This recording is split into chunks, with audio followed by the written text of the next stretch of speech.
Hi friends, ಎಲ್ಲರಿಗೂ ನಮಸ್ಕಾರ. ಬನ್ನಿ ಫ್ರೆಂಡ್ಸ್, ವಸುದೇವ ಕುಟುಂಬ ಸೀರಿಯಲ್ನ ಇವತ್ತಿನ ಸಂಚಿಕೆಯಲ್ಲಿ ಏನಾಗ್ತಿದೆ ಅಂತ ನೋಡ್ಕೊಬರೋಣ. ಅದಕ್ಕೂ ಮುಂಚೆ ಯಾರೆಲ್ಲ ನನ್ನ ವೀಡಿಯೋ ನೋಡ್ತಾ ಇದ್ದೀರಾ ಫ್ರೆಂಡ್ಸ್, ಅವರೆಲ್ಲ ಪ್ಲೀಸ್ ಪುಟ್ಟದೊಂದು ಲೈಕ್ ಮಾಡಿ, ಹಾಗೆ ಫಾಲೋ ಮಾಡೋದನ್ನ ಮರಿಬೇಡಿ. ಬನ್ನಿ ಸ್ಟಾರ್ಟ್ ಮಾಡೋಣ. ಮೊದಲಿಗೆ ಫ್ರೆಂಡ್ಸ್, ಈ ಕಡೆ ಸ್ವಾತಿ ಖುಷಿಯಾಗಿದೆ ಯಾಕೋ ನಿನ್ನಿಂದಲೇ ಅಂತ ಸಿಕ್ಕಾಬಟ್ಟೆ ಖುಷಿಯಿಂದ ಸಾಂಗಿಗೆ ಡ್ಯಾನ್ಸ್ ಮಾಡ್ಕೊಂಡು ಬರ್ತಾ ಇರಬೇಕಾದ್ರೆ ವಂಶ ಗುರಾಯಿಸ್ಕೊಂಡು ನೋಡ್ತಾ ಇರ್ತಾನೆ. ಓವರ್ ಆ್ಯಕ್ಟಿಂಗ್ ಏನಾದರೂ ಕಾಂಪಿಟೇಷನ್ ಇದ್ದರೆ ಅದರಲ್ಲಿ ನೀನೇ ಗೆಲ್ತಿದ್ದೆ, ಮನೆ ತುಂಬ ಅವಾರ್ಡ್ಸ್ ನಿನಗೆ ಸಿಗ್ತಿದ್ವಿ ಅಂತ ಅಂದಾಗ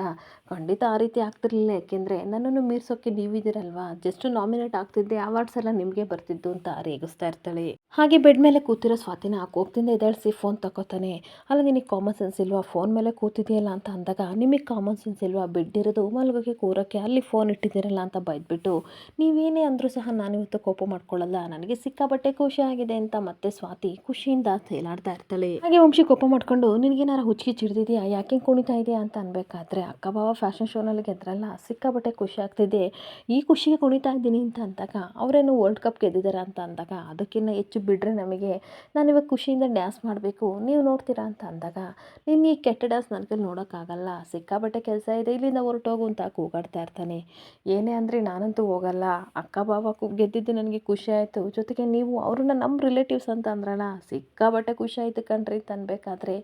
ಈ ಓವರ್ ಆಟಿಟ್ಯೂಡೇ ನನಗೆ ಇಷ್ಟ ಆಗಲ್ಲ ಅಂತ ವಂಶಿ ಹೇಳ್ತಾ ಇರ್ತಾನೆ. ಹಾಗೆ ವಂಶಿ ಹೇಳ್ತಾ ಇರ್ತಾನೆ, ನಿಮ್ಮ ಅಕ್ಕ ಬಾವ ಇನ್ಸ್ಪೈರ್ ಆಗೋ ರೀತಿ ಕೆಲಸ ಮಾಡಿದ್ರು, ಆದರೆ ನೀನು ಈ ರೀತಿ ಆಡ್ತಿದ್ದಲ್ಲ, ಇದಕ್ಕೆ ಸಿಕ್ಕಾಪಟ್ಟೆ ಬೈಬೇಕಾಗತ್ತೆ ಅಂತ ಅಂದಾಗ ಏನೇ ಆಗಲಿ ಕಣ್ರಿ, ನಿಮಗೂ ಒಂಚೂರು ಒಳ್ಳೆ ಮನಸ್ಸಿದೆ ಕಣ್ರಿ, ನನಗೆ ಇಷ್ಟ ಆಯಿತು ಅಂತ ಅಂದಾಗ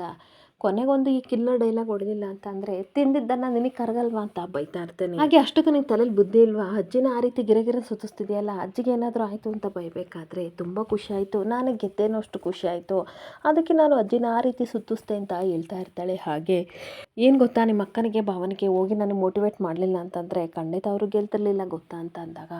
ಓ ಹೌದಾ, ಅದೇನೋ ಹೇಳ್ತಾರಪ್ಪ, ಗೆಲುವಿಗೆ 100 ಅಪ್ಪಂದಿರೋ ಕಾರಣಂತೆ, ಅದೇ ರೀತಿ ಗೆದ್ಮೇಲೆ ಎಲ್ಲ ಕ್ರೆಡಿಟ್ ತೊಗೊಳಾರೆ ಅಂತ ಅಂದಾಗ ಇರೋದನ್ನ ಹೇಳ್ದೆ, ನೀನು ಈ ಬುದ್ಧಿಗೆಲ್ಲ ಅರ್ಥ ಆಗಬೇಕು ಅಂತ ಬೈತಾ ಇರ್ತಾನೆ. ಹಾಗೆ ಸ್ವಾತಿ ನಗಾಡ್ತಾ ಹೇಳ್ತಾ ಇರ್ತಾಳೆ, ಇನ್ಫ್ಯಾಕ್ಟ್ ನಾನು ಬಂದಿದ್ದೆ ನಿಮಗೆ ಥ್ಯಾಂಕ್ಸ್ ಹೇಳೋಕ್ಕೆ ಅಂತ ಅಂದಾಗ, ಏನು ನಿನ್ನ ಬಾಯಲ್ಲಿ ಥ್ಯಾಂಕ್ಸ್ ಅಂತ ಅಂದಾಗ ಈ ರೀತಿ ಓವರ್ ಆಟಿಟ್ಯೂಡ್ ಮಾಡಬೇಡಿ, ನೀವು ಚಿಕ್ಕ ಹೆಲ್ಪ್ ಮಾಡಿದ್ದೀರ, ಹಾಗಾಗಿ ನಿಮಗೆ ಚಿಕ್ಕ ಥ್ಯಾಂಕ್ಸ್, ಆದರೆ ನಿತಿನ್ ಅವರು ದೊಡ್ಡ ಹೆಲ್ಪ್ ಮಾಡಿದ್ದಾರೆ, ಅವರಿಗೆ ಬಿಗ್ ಥ್ಯಾಂಕ್ಸ್ ಅಂತ ಅಂದಾಗ ಇವನಿಗೆ ಸ್ವಲ್ಪ ಶಾಕ್ ಆಗ್ತಾ ಇರುತ್ತೆ. ಹಾಗೆ ಶಾಕ್ ಆಗಿ ಒಂದಿನ ಕುಡಿದು ಮತ್ತಲ್ಲಿ ಸ್ವಾತಿ ನಾನು ನಿತಿನ್ನ ತುಂಬ ಪ್ರೀತಿ ಮಾಡ್ತೀನಿ ಅಂತ ಹೇಳಿದ್ದೆಲ್ಲ ನೆನ್ಪು ಮಾಡ್ಕೋತಾ ಇರ್ತಾನೆ. ಏನು ನಿತಿನ್ಗೆ ಬಿಗ್ ಥ್ಯಾಂಕ್ಸ್ ಅಂತ ಅಂದಾಗ, ಹೌದು ಅವರು ತುಂಬ ಹೆಲ್ಪ್ ಮಾಡಿದ್ದಾರೆ, ಅದಕ್ಕೆ ನಾನು ಥ್ಯಾಂಕ್ಸ್ ಹೇಳ್ತಾ ಇದ್ದೀನಿ, ನೀವೇ ಹೇಳಿದ್ರಲ್ಲ ನಾವು ಏನಾದ್ರು ಕೆಟ್ಟದ್ದು ಮಾಡಿದಾಗ ಎಷ್ಟು ಬೈತೀವೋ ಹಾಗೆ ಒಳ್ಳೇದನ್ನು ಮಾಡಿದಾಗ ಅಷ್ಟೇ ಖುಷಿಯಿಂದ ಹೊಗಳ್ಬೇಕು, ಬ್ರಾಡ್ ಮೈಂಡೆಡ್ ಇರಬೇಕಂತ ಹೇಳಿದ್ರಲ್ವಾ, ಅದೇ ಖುಷಿಗೆ ನಾನು ನಿತಿನ್ ಅವ್ರು ಹೊಗಳ್ತಿದ್ದೀನಿ ಅಂತ ಅಂದಾಗ ನನಗೊಂದು ಚಿಕ್ಕ ಡೌಟ್ ಅಂತ ವಂಶಿ ಕೇಳ್ತಾ ಇರ್ತಾನೆ. ಇನ್ನೊಂದು ವಂಶಿಯವರೇ ಡೌಟ್ ಅಂತ ಅಂದಾಗ, ನಿತಿನ್ ಏನಕ್ಕೆ ಅಷ್ಟು ದೊಡ್ಡ ಸಹಾಯನ ಮಾಡಬೇಕು, ಅಷ್ಟಕ್ಕೂ ನಿತಿನ್ಗೂ ನಿಮಗೂ ಏನು ಸಂಬಂಧ ಅಂತ ಅಂದಾಗ ಇವಳಿಗೆ ಸಿಕ್ಕಾಬಟ್ಟೆ ಶಾಕ್ ಆಗ್ತಾ ಇರುತ್ತೆ. ಏನು ಸಂಬಂಧ ಅಂತ ಅಂದರೆ ನಮ್ಮ ಭಾವನ ಫ್ರೆಂಡ್ ಅಷ್ಟೇ ಅಂತ ಅಂದಾಗ ನಿಜವಾಗ್ಲೂ ಅಷ್ಟೇನಾ ಅಂತ ಅನ್ಬೇಕಾದ್ರೆ ಇವಳಿಗೆ ಮತ್ತಷ್ಟು ಶಾಕ್ ಆಗ್ತಾ ಇರುತ್ತೆ. ಹಾಗೆ ಮತ್ತೆ ಏನಕ್ಕೆ ಈ ರೀತಿ ಕೇಳ್ತಾ ಇದ್ದೀರಾ, ನಿಜವಾಗ್ಲೂ ನಮ್ಮ ಭಾವನ ಫ್ರೆಂಡ್ ಅಷ್ಟೇ ಅಂತ ಅನ್ಬೇಕಾದ್ರೆ ಹರೀಶ್ ಅವ್ರು ನಿಜ ಹೇಳು ಅಂತ ಅನ್ಬೇಕಾದ್ರೆ, ಹೌದು ನಾನು ಹೇಳ್ತಾ ಇರೋದೇ ನಿಜ, ಅಷ್ಟಕ್ಕೆ ಏನಕ್ಕೆ ಪದೇ ಪದೇ ಕೇಳ್ತಾ ಇದ್ದೀರಾ, ನನಗೆ ನಿದ್ದೆ ಬರ್ತಿದೆ, ನಾನು ಹೋಗಿ ಮಲ್ಕೋತೀನಿ ಅಂತ ಹೋಗ್ತಾ ಇರಬೇಕಾದ್ರೆ ನಿಂತ್ಕೋ ಸ್ವಾತಿ, ಒಂದು ನಿಮಿಷ, ಸರಿಯಾದ ಉತ್ತರ ಕೊಡೋಕ್ಕಾಗ್ದಲ್ಲೇ ಇರಬೇಕಾದ್ರೆ ಈ ರೀತಿ ರೀಸನ್ ಹೇಳಿ ತಪ್ಪಿಸ್ಕೊಂಡು ಹೋಗ್ತಾರೆ, ನಿಜ ಹೇಳು, ನಿತಿನ್ ನಿಮ್ಮ ಬಾವನ್ ಫ್ರೆಂಡ್ ಅಷ್ಟೇನಾ ಅಥವಾ ನಿನ್ನ ಬಾಯ್ ಫ್ರೆಂಡ್ ಅಂತ ಅಂದಾಗ ಅವಳಿಗೆ ಸಿಕ್ಕಾಪಟ್ಟೆ ಶಾಕ್ ಆಗ್ತಾ ಇರುತ್ತೆ. ಈ ಸ್ವಾತಿ ಏನು ಮಾತಾಡದೆ ಒಳಗೆ ದುಃಖ ಪಟ್ಕೊಂಡು ನಿಂತಿರ್ಬೇಕಾದ್ರೆ, ನಿನ್ನ ಬಾಯ್ ಫ್ರೆಂಡ್ ಆಗಿರೋದಕ್ಕೆ ತಾನೇ ಅವನು ಇಷ್ಟೊಂದು ಥರ ಸಹಾಯ ಮಾಡ್ತಿರೋದು ಅಂತ ಅಂದಾಗ ಮತ್ತಷ್ಟು ಶಾಕ್ ಆಗಿ ವಂಶಮುಖ ನೋಡ್ತಾ ನಿಂತ್ಕೊಬಿಡ್ತಾಳೆ. ಹಾಗೆ ಇನ್ನೊಂದು ಕಡೆ ನಿತಿನ್ ಸಿಕ್ಕಾಬಟ್ಟೆ ಬೇಜಾರು ಮಾಡಿಕೊಂಡು ತನ್ನ ಫ್ರೆಂಡ್ ಶರತ್ ಹತ್ರ ಹೇಳ್ತಾ ಇರ್ತಾನೆ, ನಾನು ಸ್ವಾತಿ ಅವ್ರನ್ನ ಪ್ರಾಣಕ್ಕಿಂತ ಹೆಚ್ಚಾಗಿ ಇಷ್ಟಪಟ್ಟೆ ಕಣು, ಆದರೆ ಅವ್ರು ಎಲ್ಲೇ ಇದ್ದರೂ ಚೆನ್ನಾಗಿರ್ಬೇಕಂತ ಬಯಸ್ತೀನಿ ಅಂತ ಅಂದಾಗ, ಯಾಕೋ ನಿಂದು ಅತ್ತೆ ಆಯಿತು ಮಗ, ನೀನು ಪದೇ ಪದೇ ಅವ್ರ ಹತ್ರ ಹೋದರೆ ಅವ್ರಿಗೆ ಡಿಸ್ಟರ್ಬ್ ಆಗಲ್ವಾ, ಅವರು ಮದುವೆಗೆ ಆಲ್ರೆಡಿ ಬೇರೆ ಮನೆ ಹೋಗಿದ್ದಾರೆ ಕಣೋ, ಇವಾಗ ಡಿಸ್ಟರ್ಬ್ ಮಾಡೋದು ತಪ್ಪಲ್ವಾ ಅಂತ ಶರತ್ ಹೇಳ್ತಾ ಇರ್ತಾನೆ. ಹಾಗೆ ಸಾಲದು ಅಂತ ನಿಮ್ಮ ಮಾವ ಶಕುನಿ ಪಶುಪತಿ ಹಾಗೆ ರಾಗಿಣಿ ಇಬ್ಬರು ಸಹ ತೊಂದರೆ ಕೊಡ್ತಾ ಇರ್ತಾರೆ ಕಣೋ, ಆಮೇಲೆ ಇಲ್ಲಿ ಸಲ ಸಂಬಂಧ ಇದೆ ನಿಮಗೆ ಅಂತ ಹೇಳಿ ಏನೇನೋ ತೊಂದರೆ ಕೊಡ್ತಾರೆ, ಅದ್ರ ಬದಲು ನೀನು ಇನ್ನೊಂದು ಮದುವೆ ಆಗು ಅಂತ ಅಂದಾಗ, ಏನು ಮಗ ಈ ರೀತಿ ಹೇಳ್ತಾ ಇದೆಯಾ, ರಾಗಿಣಿ ಎಷ್ಟು ಕೆಟ್ಟವಳು ಅಂತ ಗೊತ್ತು, ಅಷ್ಟಕ್ಕೂ ಅವಳು ನನ್ನನ್ನು ಮದುವೆ ಆಗಬೇಕಂತ ಏನಕ್ಕೆ ಅಂದ್ಕೊಂಡಿದ್ದಾಳೆ ಅಂತಂದರೆ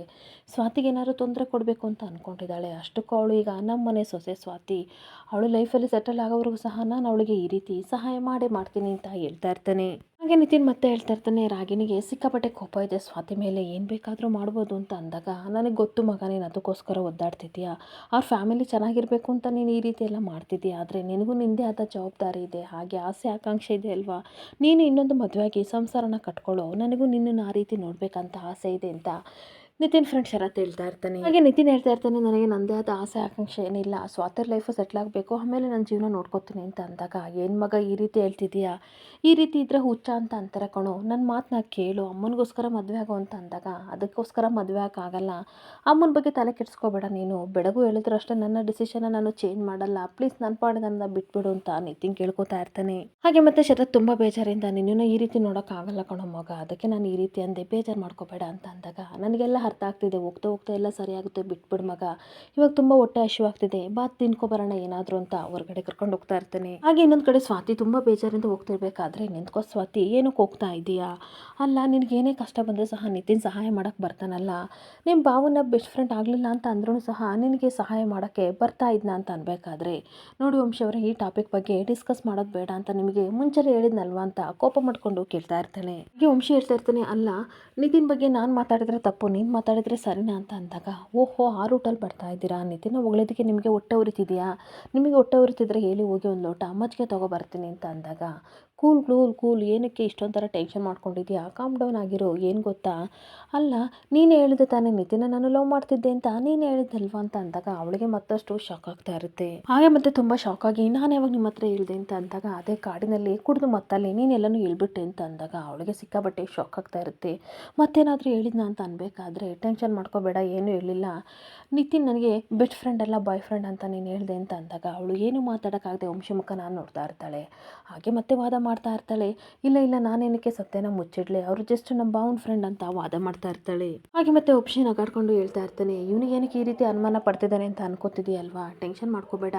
ಅಥವಾ ನಿತಿನ್ ನಿನಗೆ ಸಹಾಯ ಮಾಡ್ತಾನೆ ಅನ್ನೋ ಜಲಸಾಗಲಿ ಅನುಮಾನ ಆಗಲಿ ಈ ಮಣ್ಣು ಮಸಿ ಯಾವುದು ನನಗಿಲ್ಲ ಅಂತ ಹೇಳ್ತಾ ಇರಬೇಕಾದ್ರೆ, ಮತ್ತೆ ಹೇಳ್ತಾ ಇರ್ತಾನೆ, ಈ ಮದುವೆ ಅಗ್ರಿಮೆಂಟ್ ಅನ್ನೋದು ಮುಗಿಯೋವರೆಗೂ ಸಹ ನೀನು ಇದೇ ರೀತಿ ಡ್ರಾಮಾ ಮಾಡು ಅಂತ ಅಂದಾಗ, ನಿಮ್ಗೇನು ಹುಚ್ಚಿಡ್ದಿದೆಯಾ, ಯಾವಾಗಲೂ ನನ್ನನ್ನು ಹುಚ್ಚು ಹುಚ್ಚಿ ಅಂತ ಇದ್ರಲ್ಲ, ಇವಾಗ ನಿಮಗೆ ಹುಚ್ಚಿಡಿದು ಈ ರೀತಿ ಮಾತಾಡ್ತಿದ್ದೀರಾ ಅಂತ ಅಂದಾಗ, ಚೆನ್ನಾಗಿ ಡ್ರಾಮಾ ಮಾಡ್ತಿದೀಯಾ, ನಾನು ಏನು ಹೇಳ್ತಿದ್ದೀನಿ ಅಂತ ನಿನಗೆ ತುಂಬ ಚೆನ್ನಾಗಿ ಅರ್ಥ ಆಗ್ತಿದೆ, ಆದರೂ ಸಹ ಬೇಕು ಬೇಕು ಅಂತ ಈ ರೀತಿ ಕೇಳ್ತಾ ಇದೆಯಾ,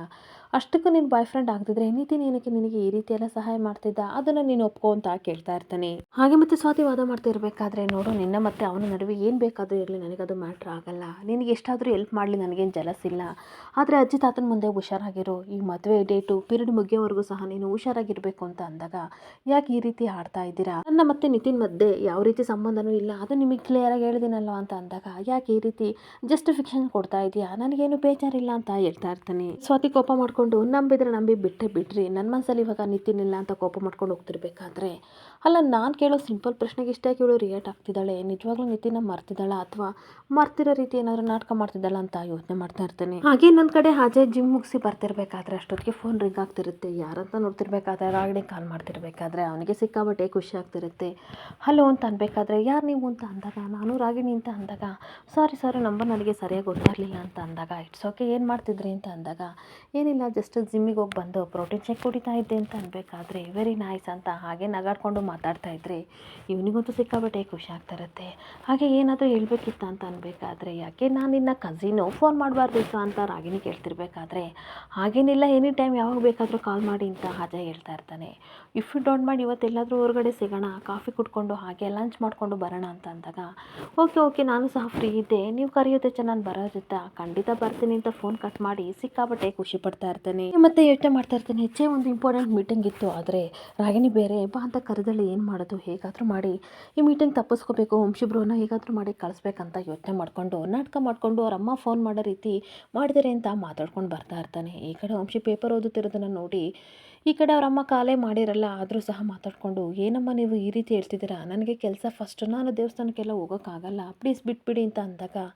ಬಾರ ಕೂತ್ಕೋ ಅಜಯ್ ಏನಾಯಿತು ಅಂತ ಅಂದಾಗ, ಏನಿಲ್ಲ ಬ್ರೋ ಇವತ್ತೇನೋ ಸಂಕಷ್ಟ ಅಂತೆ, ಅದಕ್ಕೆ ಅಮ್ಮ ಒಳ್ಳೇದಾಗುತ್ತೆ ದೇವಸ್ಥಾನಕ್ಕೆ ಹೋಗ್ಬಾ ಅಂತ ಅಂದರು, ಆದರೆ ನನಗೆ ಇಂಪಾರ್ಟೆಂಟ್ ಮೀಟಿಂಗ್ ಇದೆ ಬರೋಕ್ಕಾಗಲ್ಲ, ನನಗೆ ಕೆಲಸ ಫಸ್ಟು, 10 ನಿಮಿಷ ಇರು ಫ್ರೆಶ್ ಅಪ್ ಆಗಿ ಬರ್ತೀನಿ, ಮೀಟಿಂಗ್ ಹೋಗ್ಬೇಕಂತ ಅಂದಾಗ, ನೀನು ಯಾಕೋ ಇಷ್ಟು ಟೆನ್ಷನ್ ಮಾಡ್ಕೋತಿದ್ಯಾ, ಅದನ್ನು ಅಟೆಂಡ್ ಮಾಡೋಕ್ಕೆ ನಾನಿದ್ದೀನಲ್ವಾ, ಯು ಡೋಂಟ್ ವರಿ, ಅಮ್ಮ ತಾನೇ ಹೇಳಿರೋದು, ಬೇರೆ ಯಾರೂ ಅಲ್ಲ, ಫಸ್ಟ್ ನೀನು ಹೋಗು ಬಾ, ಆ ಮಿಕ್ಕಿ ಮಿಕ್ಕಿದೆಲ್ಲ ನಾನು ನೋಡ್ಕೋತೀನಿ ಅಂತ ಅನ್ಬೇಕಾದ್ರೆ ಸರಿ ಅಂತ ಹೇಳ್ತಿರ್ಬೇಕಾದ್ರೆ ಅಷ್ಟೊತ್ತಿಗೆ ಸ್ವಾತಿ ಬರ್ತಾಳೆ.